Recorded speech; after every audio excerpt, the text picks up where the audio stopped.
በብዙዎቻችን ዘንድ እጅግ ተወዳጅነትን ካተረፉና የብዙ መልካም ስራዎች ተምሳሌት የሆነው ማስተር አብነት በሱ ዙሪያ አዲስና ሰበር መረጃዎች ወጥተዋል።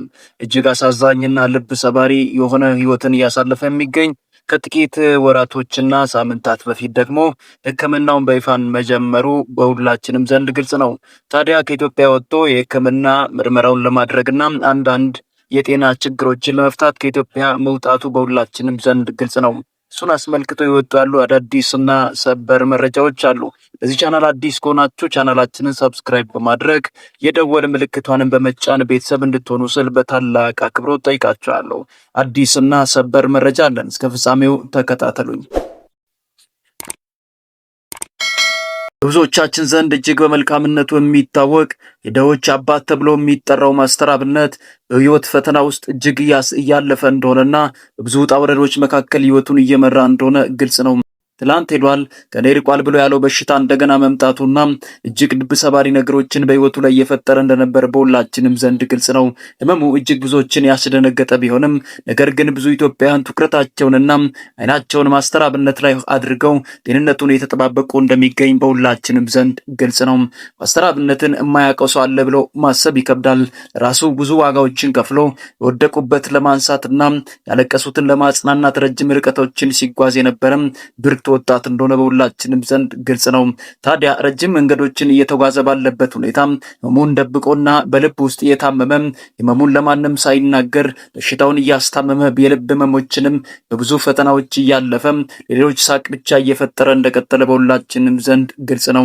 ታዲያ ሁላችንም እንደምናውቀው ማስተር አብነት አሁን ላይ ባለው ሁኔታ ብዙ ከመሄዱ በፊት ብዙዎችን ተሰናብቶና በእንባ ከነሱ እንደተለየ በሁላችንም ዘንድ ግልጽ ነው።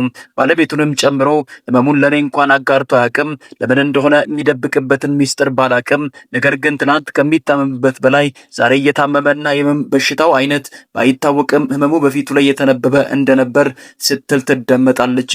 ታዲያ ህመሙን ከባለቤቱም ጨምሮ አብሮት ከነበሩ ሰዎችም ደብቆ ረጅም ጊዜያቶችን እንደጠበቀ በሁላችንም ዘንድ ግልጽ ነው። ይህንን ያደረገበት ምክንያት ምንድነው? ኢትዮጵያን ህዝብ ላለማስጨነቅና ለሱ ተጨንቆ ሌላ ትኩረታቸውን ወደሱ እንዳያደርጉና የሚረዳቸው ሰዎች እንዳይስተጓጉሉ በሚል ሐሳብ እንደሆነ በተደጋጋሚ ሲናገር ይስተዋላል። ታዲያ ያንን የህይወት ፈተና ሲያልፍ ለምንድነው በሽታውን ያላጋራው? በአብሮት የነበሩ ዶክተሮች አሉ። በሚያግዝበትና በሚረዳበት በሚንቀሳቀስበት በጎኑ የነበሩ መልካምና ደጋግ ኢትዮጵያውያን ቢኖሩ ነገር ግን ማስተር አብነት በሽታውን ለምን ደበቀ? የብዙዎቻችን ጥያቄ ነበር። ያላ ነገሮች እየበረቱ መጡ። አንድ ነገር ተናገረ። ድንገት አምልጦት እንደተናገረ ቢናገርም ነገር ግን እንደዚህ አለ። በሽታ አንዳንድ ጊዜ በልባችንና በውስጣችን ውስጥ ተደብቆ እኛ ብንደብቀው መደበቅ አንችልም። ምክንያቱም ያ ጊዜም ጠብቆና ህመሙ በራሱ ሰዓት እየታየና ሰውነት ላይ ምልክት እያሳየ እየመጣ ይታያል። ስለዚህ ሰውነቴ በብርቱ እየቀነሰ እየታመምኩኝ እንደሆነ እያሳወቀ መጣ። ከዚህ በላይ መደበቅ አስፈላጊ አይደለም። ነገር ግን ዛሬ በእቅዴ መካከል ስለበሽታዬና ስላለሁበት ሁኔታ ለመናገር ባልመጣ ድንገት ግን በጥያቄ መካከል ስላነሳችሁ የሰውነቴ መቀነስ የበሽታው ምክንያት ነው ሲል ተደመጠ። ታዲያ የበሽታውን አይነት በመናገርም ሳለ እጅግ አዳዲስ ነገሮችና ሰበር ነገሮች ሶሻል ሚዲያዎች ላይ እየተንቀሳቀሱና እየበረቱ እንደመጡ በሁላችንም ዘንድ ግልጽ ነው። ታዲያ ሁሉም ኢትዮጵያዊ የሱን መፈወስና አዲስ ነገር በየጊዜው እየጠበቀና በመልካምነት ህይወት ጎዳና ውስጥ ይሆንለትና እንዲሳካለት ሰርጀሪውንም ጨርሶ በመልካም እንዲመለስ በብዙ ኢትዮጵያውያን ዘንድ እየተጠበቀ እንዳለ በሁላችንም ዘንድ ግልጽ ነው። ታዲያ ማስተር አብነትን ምን ገጠመው? አሁን እየወጡ ያሉ አዳዲስና ሰበር መረጃዎች ምንድናቸው? እጅግ አንዳንዶቹ አሳዛኝ ናቸው፣ አንዳንዶቹ ደግሞ ደስታን የሚጭሩ ናቸው። ስለዚህ ሰሞኑን ያጋራው ቪዲዮ እንዳለ በሁላችንም ዘንድ ግልጽ ነው። የመጀመሪያውን ሰርጀሪ በድል እንዳጠናቀቀና መልካም ጤንነት ላይ እንደሚገኝ ከቀናቶች በፊት እንደተናገረ በሁላችንም ዘንድ ግልጽ ነው። ያንን ሰርጀሪ ተከትሎ ሶሻል ሚዲያዎች ላይ ቲክቶክ ላይ የሚሰሩ ሰዎች አዳዲስና ሰበር መረጃዎችን ይዞ በጥሩ ጤንነትና በመልካም ህይወት መንገድ ላይ እንዳለ እየተናገሩ ይገኙ ነበር። ታዲያ የኋላ ምን ተከሰተ? የሱን መልካምነት የሚወዱና ጤንነቱን የሚፈልጉ ሰዎች የቲክቶክ ኮሜንቱም ሳይቀር ባክን ፈጣሪ ወይ ማስተር አብነትን ፈውስልን የሚሉት ኮሜንቶች ተበራክተዋል። አሳይተዋል። በዚህ ልክ ኢትዮጵያን ይወዱታል። ከዚያ ባለፈ ደግሞ ማስተር አብነትን ለመቃወም የሚፈልጉ ሰዎችም በሌላ ጎን እንዳሉ ግልጽ ነው። አንድ መልካም ሰው በሚፈጠርበት በዚያ ልክ ሌላ ደግሞ ክፋትን ይዞ የሚንቀሳቀሱ ሰዎች እጅጉን ይበራከታሉ። ይህ ነገር ደግሞ በኢትዮጵያ ውስጥ የተለመደ ነው። ሰው መልካም እንኳን ሆኖ ዝም ብሎ መኖር በማይቻልበት እዚች ምድር ላይ እጅግ አዳዲስና ሰበር መረጃዎችን ይዞ ደግሞ ብቅ ይላሉ። ይህ ነገር ደግሞ ብዙዎችን ልባቸውን የሰበረና እጅግ ያሳዘነ እጅግ ልባቸውን ያቆሰለ ጉዳይ ሆኖ ተሰምቷል። ይህ ነገር ደግሞ የተፈጠረበት ምክንያት ምንድነው? ማስተር አብነት በተደጋጋሚ አንድ ነገር ሊናገር ሞክሯል። እናንተ መልካም ስትሆኑ ፈጣሪ እናንተን ስራና እናንተን ቤት ይሰራል። እናንተን ለሰዎች ሁሉ ዝም ብላችሁ ያለ ምክንያት መልካም ሁኑ ሲል ይደመጣል። ነገር ግን ይህ መልካምነቱ ደግሞ ኢትዮጵያ ውስጥ ብቻ ሳይሆን ከኢትዮጵያ አልፎ አፍሪካ ሀገራትንም ጭምር ብዙዎችን ያስጠራ ብዙ ነገሮችን ደግሞ መጣ እንደሆነ ግልጽ ነው። ማስተር አብነት በእምነቱ ጠንካራ እንደሆነ በሁላችንም ዘንድ ግልጽ ነው። በፈጣሪ እጅግ ይታመናል። በተደጋጋሚ ከአንደበቱ የሚወጡ ቃላቶችን ከሰማችሁ በፈጣሪ ፊት ጸልዩልኝ፣ በምታመልኩት አምላክና በምታምኑት ሁሉ ስለ ስሜ ዱዓ አድርጉ፣ ጸልዩልኝ፣ በምታምኑት አምላክ ሁሉ ለምኑልኝ ሲል ይደመጣል። ይህ መልካምና በጎ ስብዕና ነው። በብዙዎች ዘንድ መልካምነትን የተረከ መልካምነትን የኖረ በፈጣሪው ዘንድ እጅግ መልካም ነገር ያለውና በሁሉም ዘንድ የሚወደድ ሰው እንደሆነ በሁላችንም ዘንድ ግልጽ ነው።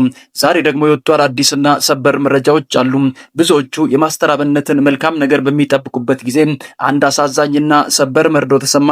ይህ መርዶ ደግሞ በሁላችንም ዘንድ ልባችንን የሰበረና ናክል ሰዎች ጨካኞች እንደሆኑ ኢትዮጵያ ሕዝብ መካከል ያለ አንዳንድ ሰው መልካም ነገር የማይፈልግና የሰዎችን ውድቀት የሚፈልግ ሰዎች የተበራከቱበት እንደሆነ አንዳንድ ፍንጮች ይወጡ መጡ። ብዙዎቹ እንቅልፍ አጥተዋል። ያንን ነገር የሚያደርጉበት ምክንያት ምን እንደሆነ ባይታወቅም፣ ነገር ግን የሰው ልጅ መከፋቱና መውደቁ ማልቀሱ ምን ጥቅም አለው? ዩቲዩብ ሳንቲም ቤት ለሚገኝ የዩቲዩብ ጥቅም ብሎ የሚሰሯቸው ቪዲዮዎች እጅግ ልብ ሰባሪ ናቸው። ዛሬ ሶሻል ሚዲያዎችን ያጨናነቀ አንድ ፎቶ አለም፣ አንድ ቪዲዮ ወጥቷል። ይህም ቪዲዮ ምንድነው? ማስተር አብነት የአካል ጉዳተኛ እንደሆነና ከዚያ መካከል ደግሞ አንዳንድ ችግሮች ህይወቱ ላይ እንደተፈጠሩ የሚያሳዩ ቪዲዮዎችና ፎቶዎች እየተንቀሳቀሱ ይገኛሉ። ሰርጀሪው በተሳካ ሁኔታ መጠናቀቁ መሰማቱ እውነት ቢሆንም ነገር ግን እየወጡ ያሉ መረጃዎች ጭራሽ ማስተር አብነት እጅግ ጉዳት ደርሶበት ቀጥሎ ባለው የህይወት መንገዱ አንድ እግር እንኳን ሳይኖረው እንደሚንቀሳቀስ ለመናገር የደፈሩ ሰዎች ነበሩ። ይህ ነገር ደግሞ እጅግ ልብ ሰባሪ ነው። ነገሩ ከእውነት የራቀ እጅግ ውሸት ነው። ሶሻል ሚዲያዎች ላይ ለሳንቲም ቤት ጥቅም ተደርጎ የሚወሩ ነገሮች እጅግ ልብ ሰባሪዎች ናቸው።